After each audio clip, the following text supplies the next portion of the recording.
he should go, and when he is old, he will not depart from it. Okay? It's a proverb. It's not a command. It's not a promise. It's a general truth, right? And so, because we've heard that verse all of our life, we raise up a child and the child leaves the Lord. The child makes poor decisions. And we, because we've heard all of our life, train up a child in the way he should go. When he's old, he'll not depart from it. We think, man, as a parent, I just really messed up. As a parent, I failed. Well, it's a proverb. It's a general truth. It's a general thing that comes along every once in a while. And so Proverbs are kind of a rosy look at life. Then you have Song of Solomon. Whew, I've not yet taught a lesson series on Song of Solomon yet.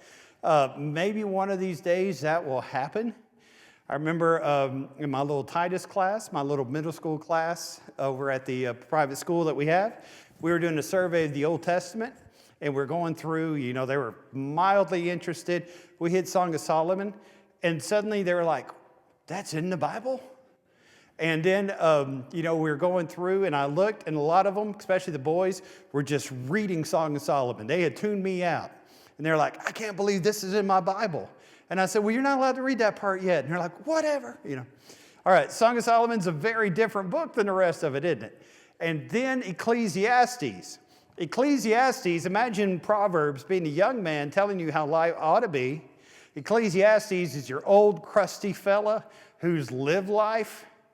And it is kind of on the same plane as far as teaching. It's teaching the same thing Proverbs is, but it's a guy who's lived life, who has some pretty good scars, has some pretty good calluses on him, and he's looking back and saying, man, this is how it really is. And so Ecclesiastes is a fascinating book when you run through it, and you see what it's telling us. But as we get started, the question is, do you matter? Do you matter? Remember when I first started at Freed-Hardeman, one of the big deals they would always say is, hey, you need to come to this school. Our class size is small enough where the teachers know your name. A lot of times the teachers would have their classes over for dinner. And, you became real close to their friends. Earlier than that, when I went to other colleges, large state colleges, pretty much everything was run by your student ID number. And I just learned it seemed like you're always on a line somewhere. You're just a little cog or a widget, going through, doing things. When you look at your life, maybe at work, you're just an employee that fills that job. You're there. Your boss may know you. Your boss may not know you. If you leave, you'll be replaced next week. And you look around every once in a while and you say, I don't know if I matter. I don't know if anything really matters here. Sometimes maybe in your family, sadly, you may feel like you don't get a lot of appreciation for all the things that you do. And you ask a question, well, do I really matter? Does anyone ever notice what I'm doing? Sometimes even at church, you can feel left out. And you feel like nobody knows your name. Nobody knows what you're going through. You're just a number on that backboard. And in life, many times we get this feeling that nobody, did I already give you one of these? I did. That nobody ever knows who we are. And so that's what Solomon is after as you go through and as you work through this book that you see. You'll notice there in verse 2, vanity of vanities, says the preacher, vanity of vanities, all is vanity. All right, this word occurs 29 times all through the book and such. And what it means is this idea of something which really doesn't matter. Something which if you do one day, it's not going to matter. Then you and I can come up with a lot of illustrations. But really what Solomon says is, I've lived this life. Here I am. I have worked hard all my life. I'm about to die. I'm about to be gone. And when I'm gone, who's going to remember me? When I'm gone, what's all the things that I've done really going to matter? Have I made a bubble in the universe? Have I made any change? James talks about how our life is really nothing more than a vapor. And so notice how he says it. Let's start here in verse 4 with me. One generation passes away, another generation comes, but the earth is always here. The sun rises, sun goes down, goes right back to where it came from. The wind goes towards the south, it goes towards the north, it whirls about continually and comes again on a circuit. The rivers run into the sea, yet the sea is not full to the place in which the rivers come. They just return again. You ever notice that? Life continues no matter what. And many times we don't think that to be the case. We think, it all revolves around us. And our world is what matters, no matter what. Remember many years ago, and this is way back, my dad had a liver transplant. It was in Dallas, Texas, and it gave him an extra 12 years of life. And so we're talking about the year 2000, 2001 when he had his liver transplant. And I remember it was at Baylor Medical Center, downtown Dallas, one of those real tall buildings. And he had been in surgery, I think 16 hours, something like that, to do that. And I was sitting there on the sky deck, which is a very top deck of Baylor, and been up, I guess I've been up about 28 hours, and the sun came up, and for the whole world, 7 billion people, that didn't matter. But what was strange to me is how my world was being rocked in so many different ways, and all the emotions and all the stress and all this other thing happening, and it hit me, this world is moving just like it's always moved. My mind's got this happening, and my mind's had that happening. I'm going through this and that and every other problem. And the world goes on, and the majority of everyone doesn't really care. The majority of the world doesn't even know what I'm going through, no matter what happens. And that's what Solomon's saying right here. He says, I'm living life. That sun goes up, the sun goes down, it goes right back around. The rivers are running. You've got your whole vapor cycle, which is going on. Your water cycle, which is going on. Summer, spring, fall, winter. It always continues, no matter what. Now, a lot of times, scientific, apologetic people who are trying to defend the Bible, they point here and they say, well, here we see that they understood the water cycle many, many years ago. And that's true, but it's totally out of context. Because he goes through here and he says, really, why does it matter what I'm going through if nobody's going to remember? If nobody's going to think about it? If the world is going to keep going just like it always has, why does it matter? Have you ever reached the point in life where you think about that? The older you are, the more likely you are to say yes. When we're young, we're ready to change the world. We're going to make a huge difference. Everything is going to change because of us. We get an old age, and we realize, man, all those years I worked, I'm proud of them, but somebody replaced me at work. All those years I worked on this land or worked on this project, I'm proud of them, but the glory has gone to somebody else. And that's what Solomon's feeling as he opens up chapter 1. And he says, I want us to recognize and realize that's not the true purpose of life that we have going on here. And so that's what we have going on there as we go through. I like my notes on verse 4. Many people are restless today. They ask, why am I always so tired? If you reach the age where you ask that all the time, why am I so tired? Okay? All right. Will I look back in pride of my life? Why am I burned out? Why am I disillusioned? What's really going to happen to me? What's going to happen when it comes through and all these things are happening? And that's a dark thought. It's a dark place to be when we realize, what you got, Dan? That's usually called midlife crisis or retirement crisis. Midlife crisis or retirement crisis. Yes. What's life all about? Yes. You hit your midlife crisis. And in the old days, people would get a convertible. You'd have this old man driving a convertible around. Prices have gone up, so nowadays we just go to McDonald's, you have your midlife crisis. You retire, and you're like, well, what now, right? And just that disillusionment, which is here. And as you go through there in verse 8, you see that change in life, and you cannot express it. Eye is never satisfied. The ear is never filled. You've never fully accomplished what you think that you're going to accomplish.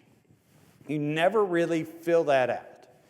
And a lot of people say that's a culture today. That back in the 50s or 60s, I wasn't around during that time.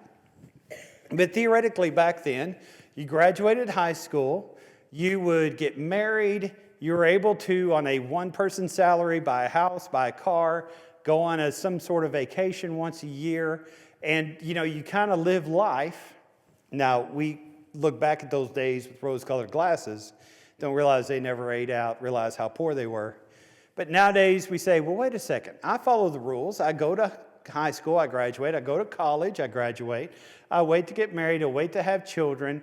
I save money as much as I can, but I still never get ahead. And even though we say, hey, I follow all these rules that culture's supposed to tell me that I'm supposed to do, I just don't feel like I'm accomplishing in life what I should. It's not giving me what I think I deserve.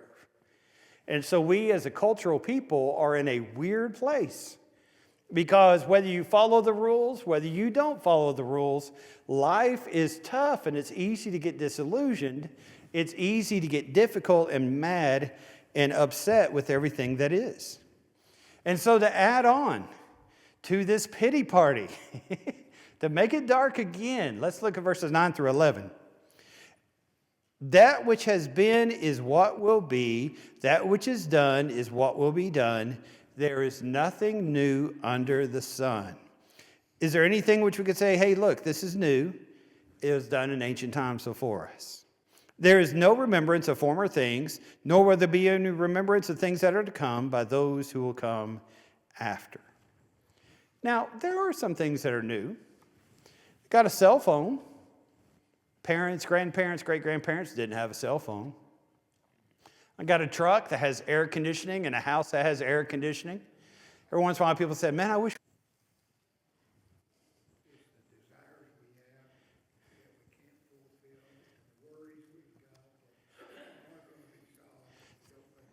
Yeah, just a bunch of different sculptures and all this stuff. People went way out of their way with all these things. How many people have been over to the grave over in Mayfield? You know the one I'm talking about with the man who passed away, and he made just that whole, even has his little puppy dog and has everybody marching along there. You know, it's interesting. Why did people spend so much money on gravestones back then? You want people to remember you. Your gravestone should remind everybody how important you were, right? You want people to think you're important. That if you go to the Tennessee Capitol, in the backyard of it, in a hidden place, there is the burial place of James K. Polk. And it's smaller than the Audie Murphy. I mean, it's a real small thing because at the time when they were trying to make it fancy or whatever, we were in the Civil War and they were pretty aggravated about him kind of helping the Civil War. So he has the smallest grave, the smallest monument of any of the presidents because people were kind of aggravated when he was buried there. A lot of times we want to tell future generations by where we're buried and by the gravestone how important we are. Other times we try to find other ways to remind people later how important we are. What are some other ideas that you've heard where people have tried to do that? Trump Towers, okay. Yeah, just about in every city, every major city. Yeah, for sure. Okay. It's monuments to try to show his importance. Okay. All right. Okay, the Carnegie Libraries, which are everywhere. Okay, part of that was trying to get out of taxes in the 1910s. Any other ideas? Vanderbilt University is the same thing in the Gilded Age. Yes, sir. Another example, but I'm reading Kings and Chronicles. Yes. And it's all about the names that you don't memorize because it's all the families, and I think that is for us to know that God knows every one of our names. Just the random names that are in Scripture. name. Yeah, yeah. And God knows every single name through there, even though we don't. We've gone to church all of our life, and half those people in Kings and Chronicles we can't even pronounce, can we? Yeah, right. I think I mentioned 2 or 3 weeks ago, whenever we had class before, Steve Jobs, you remember Apple and such? Steve Jobs found out he had pancreatic cancer, took several alternative treatments, realized this is not going to work. Isaac, I think Walterson's his name. He was the top biographer at the time. And so he went and spent whatever money it took to get Isaac Walterson to move in with him because he wanted such a great biography written about him that people would remember him forever. And so you see there in the struggle, his last few years, the struggle of, I've invented iPhones, I've invented, the Mac, I've invented this great company and came back and helped the company again. But what can I do to matter? Okay? And that's something that all of us, if you haven't struggled with yet, you probably will someday. What can I do where people care about me? What can I do where it matters? Where people will say, hey, I remember back when Mark Ray, or I remember back when, whoever it might be. And that's what he's struggling with when he goes there. So he says, we're going to see what we can do. And that's what brings us to verse 12. All right. I, the preacher, was king over Israel and Jerusalem, and I set my heart to seek and search out wisdom concerning everything done under heaven, this burdensome task God has given to the sons of man, which may be exercised. I have seen all the works that are done under the sun, and indeed all is vanity, and grasping for the wind. And I communed with my heart, verse 16, saying, look, I've attained greatness and have gained more wisdom than all who were before me in Jerusalem. My heart has understood great wisdom and knowledge. I set my heart to know wisdom and to know madness and folly, and I perceive this as much grasping for the wind. For in much wisdom is much grief, and he who increases knowledge also increases in wisdom. All right, so he's decided, I'm going to figure out what it takes to matter. I'm going to figure it out. And so God made the wisest man, the richest man, the most educated man to be Solomon. And Solomon said, I've got everything. I'm going to figure out what it takes to matter. What it takes to matter in this world. And so here we go. He starts looking to see what we can do to find these things. Now, let's look at some of the things here. Verse 15, what's crooked cannot be made straight. What's lacking cannot be numbered. You can't fix every single problem. You can't fix every single problem. Now, each one of us needs to be engaged in justice, right? And we've heard the story many times about the young boy who was walking on the beach, and there are thousands of starfish there exposed, dying, being eaten by the birds. And the young boy says, I'm going to save them. So he goes out there and grabs a starfish, throws it back in the water so it can have extra life. And he grabs another one and throws it. And the dad says, son, what you're doing doesn't matter because you can't save all these starfish. And he says, I can't save all of them, but I can save some. That needs to be our attitude. You can't fix every problem in the world, but you can fix the problems that are in your life. Yeah, Debbie? Wow, say that word again. Egotistical. Oh, egotistical. Yeah. Wouldn't that kind of be, I'm only doing it for memory, to be remembered, not Yeah. for the goodness of your heart? Yeah, if he's just trying to save people for himself and to look good. Right. Yeah. I think, yeah. I get from this sometimes. Some of it is egotistical. Yeah. Some of it is searching for meaning. But what he says is, I can't fix every problem there is in the world. Right. And imagine if you're the king, you're over this nation, imagine all the issues and all the problems that you have. And one of the issues we have with our political system is one political party just sees certain problems, and the other political party sees the other problems, and they never overlap. And so they blame each other, and, it's just a mess. And they make more money blaming each other than they ever do fixing anything, and that's where it matters. So, yeah, that's a good point. But you go through there. Solomon had all the wisdom, had all the money, had all the ability, and so he's going to see what can happen. Now, We may have talked 2 or 3 weeks ago. I don't know how deep we talked into the background. What is neat about Solomon is you're going to have a lot quoted out of the Gilgamesh epic, which comes out of Babylon. You're going to have a lot quoted from poets down in Cush, which we would call Ethiopia. You're going to have a lot of Egyptian knowledge, which is brought over as well. What's interesting is there's no Greek, no Aristotle, no Plato, even though they're living about the same time as Solomon. There's not the Greek influence, which will come much later. But why that matters, Solomon could not look up Cush or Ethiopia, on the internet, could he? So how would he learn the writings and the things of these people? Either those books were brought to him, or he brought philosophers from there to teach him what they thought. Now, a book back then doesn't look like a book that we have, a codex, which is what these are, bound in the back. That didn't show up until about 250 AD. Everything came on stones, rocks, clay tablets.